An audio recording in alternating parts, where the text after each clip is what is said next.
flew to London from Paris to see Aileen Boucher dance. Aileen and Madame Chapelle, her ballet teacher, were very dear friends of mine. I hadn't seen either of them for over a year. Ladies and gentlemen, your attention, please. The management, with disappointment, wishes me to announce that Mademoiselle Aileen Boucher, our prima ballerina, will not perform this evening due to illness. Philippe Duval's announcement was disappointing to me. I wasn't interested in watching Aileen's understudy. I wondered what was wrong with Aileen, and whether it was serious.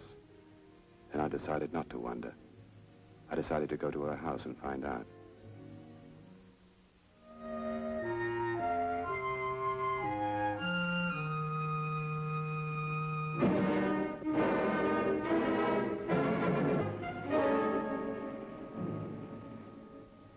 Hello, dear. Welcome, Michael. Neither Aileen nor I knew you were in town. I'm leaving tomorrow. How is Aileen? Fine, Mike, fine. Perfectly well. I must say you look perfectly well. May I get you a drink? No, thanks.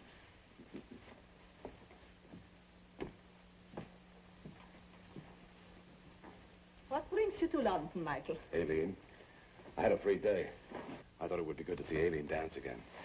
Oh, I'm terribly sorry, Mike. I just felt rotten. It has been a long tour. I guess I am tired. You should rest. How many cities left? 2 weeks for Zurich, 1 for Berlin. Then a 3-month holiday. Not quite a holiday. She still treats me as a beginner. 6 hours each day for rehearsal, only 2 when I am performing. My little one. You may be a prima ballerina, but to me, I see all the mistakes and I wince. When the day arrives and I see no more flaws, then my work will have been done. Perfection can be dull. Sometimes imperfection in art can be much more exciting. Michael, as a man, I love you. As a ballet master, I hate you. You see, Mike, no one can win. It is true. She is a great taskmaster. But after all, many years ago, she taught me my very first steps. Times have not changed. She still teaches me. In a way, we would be lost without each other. One moment you taunt me, the next you compliment me. I believe you and Michael to talk. You two will stop talking ballet, and I will be bored. You move well, Michael. Once I could have made a dancer of you. I'm glad you didn't get the chance. Will I see you before you leave town? Probably not. Aileen is dancing tomorrow night. Why not stay over? It's just 1 more day. All right, I'll try. Good. Good night. Will you really try, Mike? Aileen didn't seem ill to me, but I knew something was bothering her. She appeared nervous and upset. I liked her too much to play games, so I decided to ask.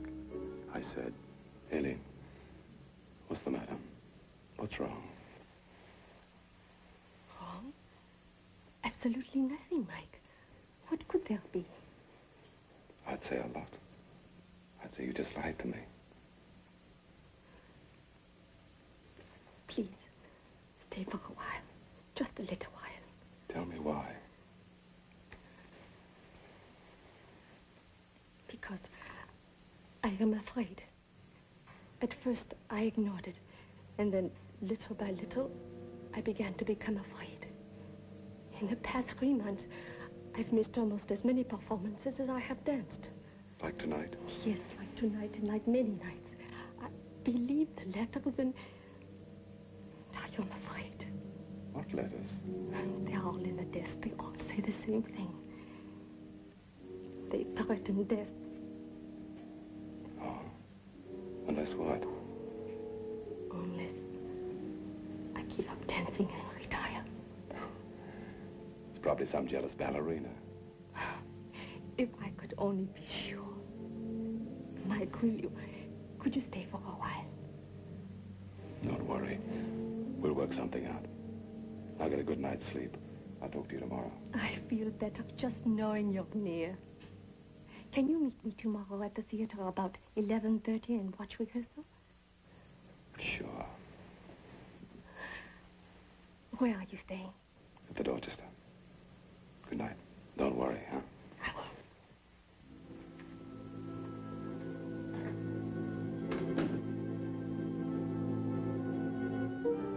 When I got back to my hotel, I called Val. I asked him if he thought Aileen was really ill. He said he didn't. Neither did the doctors. Then he said something that surprised me. Aileen that morning had told him that Berlin would be her last performance. She was going to retire. He said he was sorry because Aileen was the finest ballerina since Pavlova. I told him not to mention our conversation to anyone.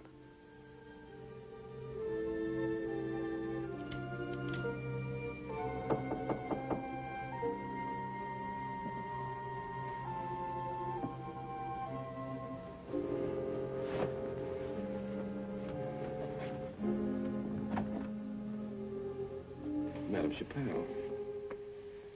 Invite me in, Michael. After all, a woman of my age isn't ever watched by a house detective. And the house detective must be crazy. Come in. Sit down, please. Does Aileen know you're here? No. I told her I had left something in the theater that I needed. Michael, we have known each other a long time. I have an impatience with words, so I'll come to the point. Go ahead. What do you think is wrong with Aileen? I'm no doctor, but I think she's tired. I think it's more than that. Did she tell you about the letters? Yeah. Did she show them to you? No. Why do you ask? Because I don't think there are any letters. I think it's all a figment of imagination. You realize what you're saying? I know what I'm saying. I recognized it in Milano.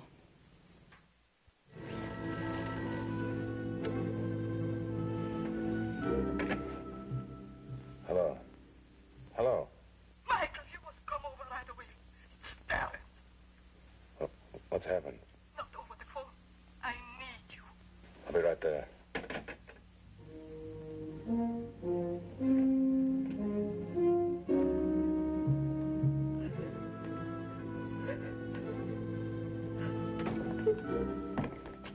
Michael, she's dead. Aileen has committed suicide. What? When did it happen? A half an hour ago. I was awakened by a shot. I ran into her bedroom. She was dead. Michael! It can't be true! It must be true! Please tell me! Tell me this!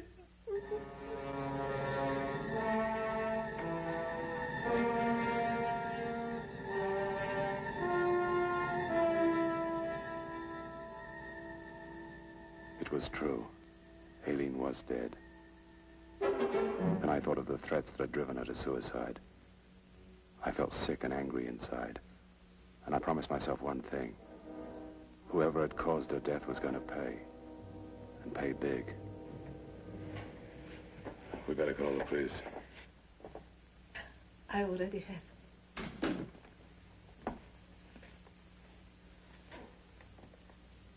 Inspector Holman. Michael Lanyard, Inspector. Oh, yes. This is Madame Chappelle. We received a telephone call. Yes, I know. Upstairs. As I took the inspector upstairs, I told him of the threats Aileen had received. Anything strike you as possibly unusual in this room, Mr. Lanyard?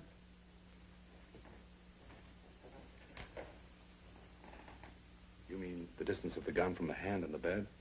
Yes, of course, the gun could have bounced when it hit the floor. Yeah, could have. The yard doesn't like suicide, Mr. Lanyard. I'm not sure it was suicide, Inspector. Nor actual murder. You mean the threats? Yes. Sometimes fear can drive a person so crazy that death appears a relief. Yes, I know what you mean.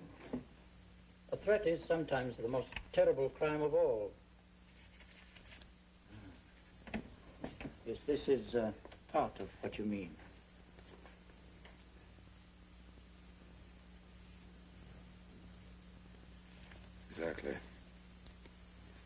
May I ask, who is Madame Chapelle? Practically Aileen Boucher's family. She started teaching her ballet more than 15 years ago. She's devoted her life to Aileen ever since. Oh, then she wouldn't have a reason. No, she wouldn't have a reason. Well, you spoke about threats. What kind of threats? Were they made by telephone? No. At least I wasn't told so. Aileen mentioned letters. Letters? She said they were all in the desk. They might help, Mr. Lanyard.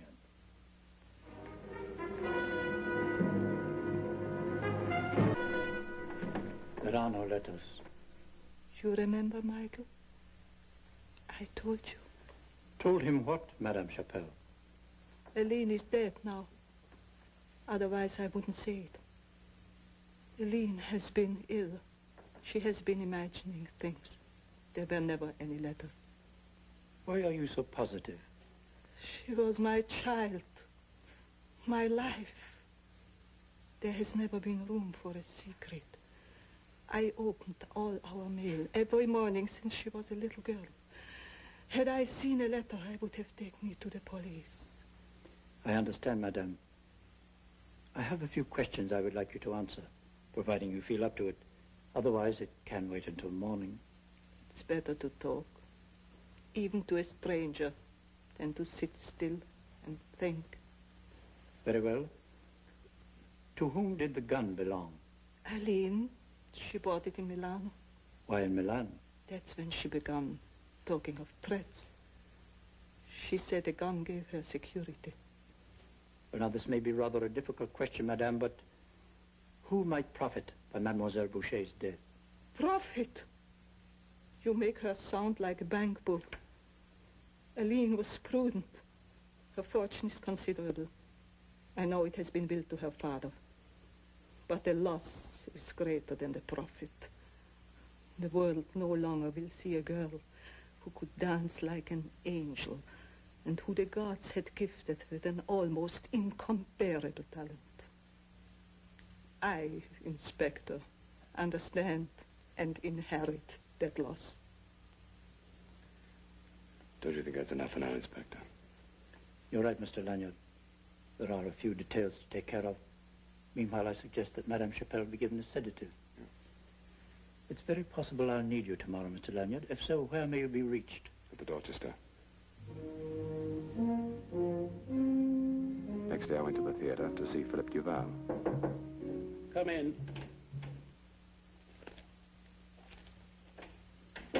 Lanyard. This is too horrible. I knew she was ill, but never this ill. Any idea why she might have been ill? No. It is as I told you last evening. Even the doctor seemed perplexed. What about you? Did you complain about the money you had to pay her? Did you say she might be slipping? That perhaps it was time to give another ballerina a chance at the jackpot? Mike, you are mad. I loved Aileen. When I first hired her, I had a small clue, but she made me famous. She made me wealthy. The money I paid her was nothing. 100 times I offered her partnership. But no, Aileen wasn't just a ballerina. She was a form, a symphony. Who has been her understudy? Nicky Armand. Well, that's a start. Is she here? She's rehearsing. Send for her.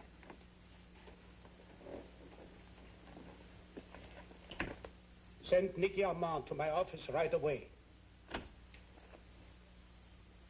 Mike, I think you are wrong. Thinking's not good enough. I want to know. Only yesterday, Aileen and I went over her routines for our next engagement. Nothing forlorn. Everything filled with beauty and hope. And then to do this terrible thing. Come in. You wanted me, Mr. Duval? Nicky, this is Michael Lanyard. He wants to talk to you. About what, Mr. Lanyard? Have you been practicing? Or have you been rehearsing Aileen's routines? Why is that important? I want to know. Would you rather tell the police?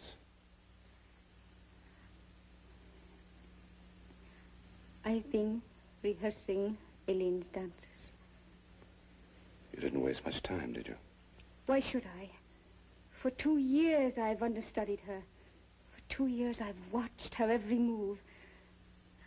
I prayed for her to get sick so I could take over. Until a few months ago I had nothing. Then occasionally she'd miss a show and I would get a chance. But never for long enough. She'd return the next morning and those 3 glorious hours of the night before were supposed to be enough. So in a way, her death is a blessing, huh? Death is never a blessing. But her death is my opportunity. You didn't like Aileen Boucher?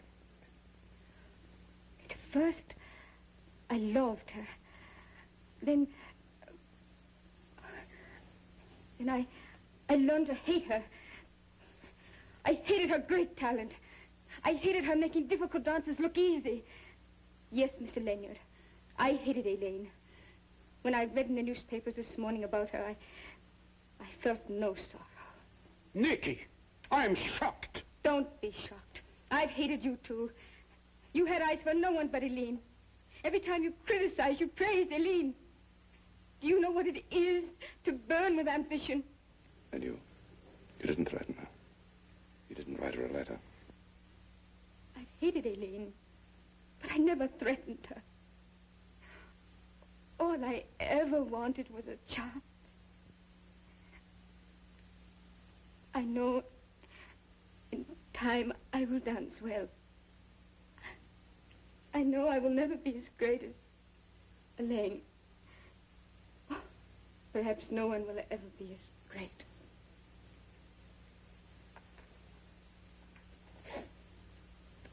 You better go, Nicky. Take a day off. And no hate. Pray for her.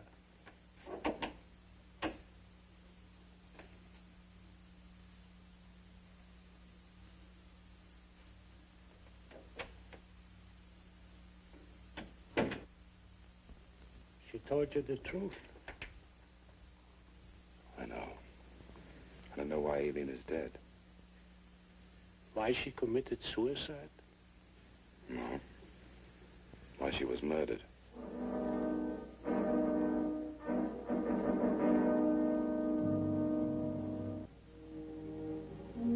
I headed for Aileen's house by taxi.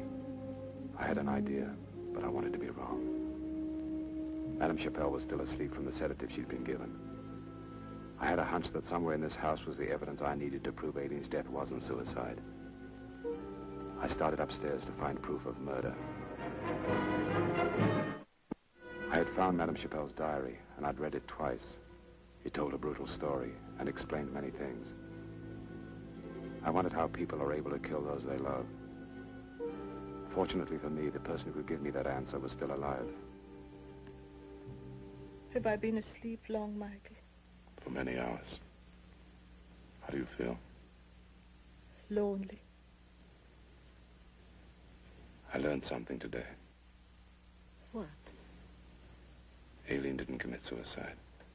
Why did you kill her? Michael, I loved her. She was my life. That's part of the reason, but not all of it. Aileen was a reflection of your life. Why did you kill her? How did you find out? The diary.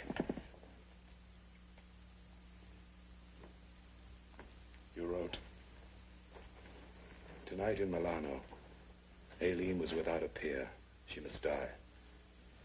Then you lied to me about the rest of the dancers she wanted to select for the tour. You thou told me they were not of death or torture. Aileen was my pupil. I recognized her talent when first we met. I taught her. She depended on me. I took her from modesty and gave her riches. I watched her learn, become famous. I basked in her glory. But we always both knew that I, in my day, was the greater dancer. Each day, each week, each year she improved. I was my own challenge through her. I had her chasing my ghost, but always I was in front of her. Then, that night in Milano, she broke my heart, Michael. Isn't it funny? That night she killed me. She had caught my ghost. And for the first time, I was chasing her. I walked the streets afterwards. I kept telling myself it wasn't true. Aline had committed a crime and had to be punished. She had killed me, so I had to kill her. I started to plan for that day. The letters. Yes, the letters. I knew she was sensitive. In time, they would upset her. It preyed on her mind. Her dancing suffered, and I was happy. And then you appeared. But I was afraid you might help her. When I left you in your hotel room, I chuckled at how easy you were to convince. Then my plan was ready. My pupil, who had killed and robbed me of my talent, was ready to die. While she slept, I shot her and placed a gun alongside her bed. The rest you know. At least, almost know. What don't I know? The moment the gun went off, I saw two ghosts, mine and Aline's. And you know, Michael, I was right. My ghost was happy. I was dancing better. And once again, I was in front of Aline.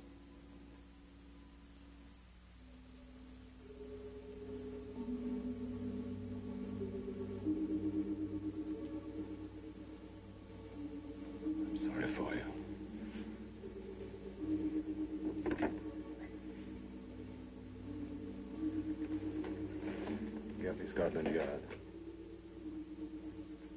I was right, Aline. My ghost is in